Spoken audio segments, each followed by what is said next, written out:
请讲出最好笑和最不好笑的贝斯笑话。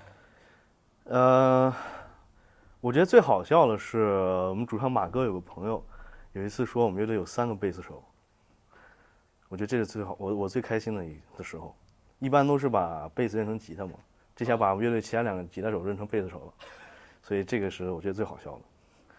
然后最不好笑的，我其实觉得贝斯笑话其实都挺好笑的，但是有一个很不好的事儿吧，也不能说是个笑话，就是我们上次演出的时候，主办方根本就没给贝斯手准备音箱，所以只能连调音台了。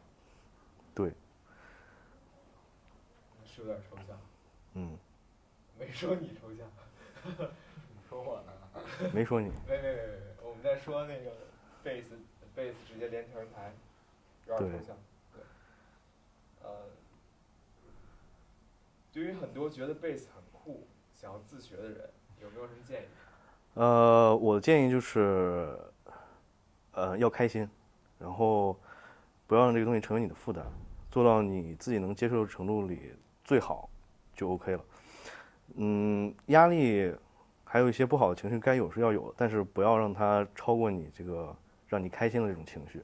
毕竟你做任何事情的最终目的一定是要为了自己好，让自己开心才对。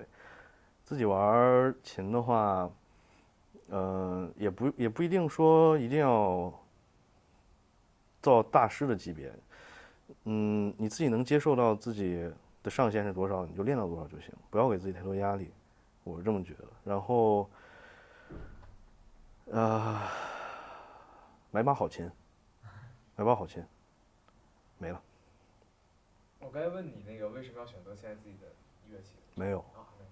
你为什么选择贝斯？这个也是得从我高二那会儿说起了。当时我听摇滚乐的时候，是我一个很好的一个哥们儿带着我听的。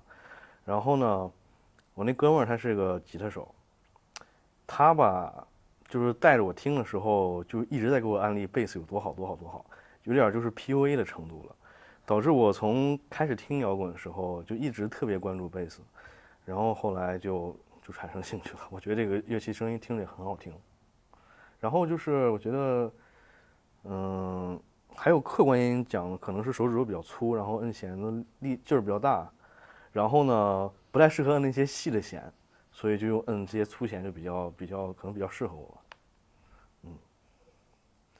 哦，确实可以。那你能现在就是那个弹两下吗？你都抱着了，就随便弹一我两下就行。啊，听不见。啊，因为没接电是吧？对啊，没事，我对乐器不是很了解，所以说我听过的都是接电的，我还第一次听不接电是什么样的。哦，原来不接电是这样的。没有什么声音，因为它没有共振了。哦，原来没有共振。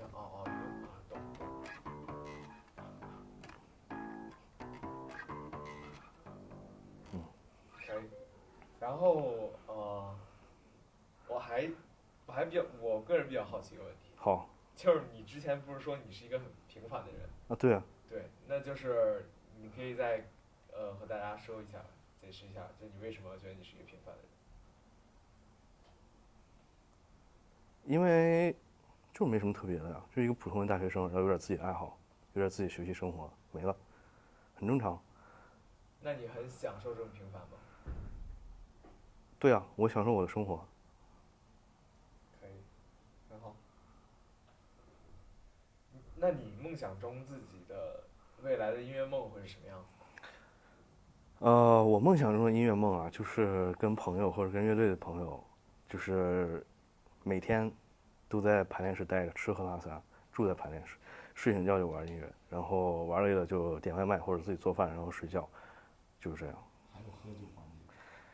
这都再说，嗯，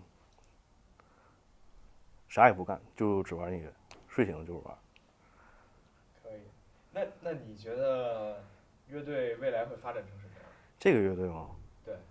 嗯、可能玩2年就解散了，或者休息了，或者说换人了什么的。我也不太清楚这个乐队未来会怎么走，因为现实就是大家很忙，然后我们身份比较特殊，都是留学生，留学生不确定因素我觉得太强了，比国内要强不知道多少倍。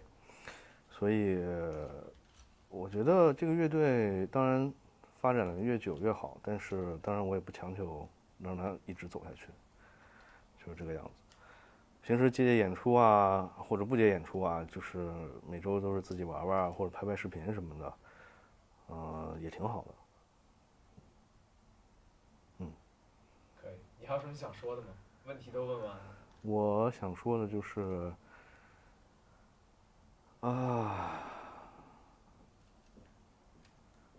差不多了吧，爱惜自己的琴，定时保养，然后磕碰什么的倒无所谓。我这琴其实磕碰还挺多的，后面都划的都那什么了。然后磕磕碰碰无所谓，保护好电路、指板，还有你的琴桥这些东西，这些东西最重要。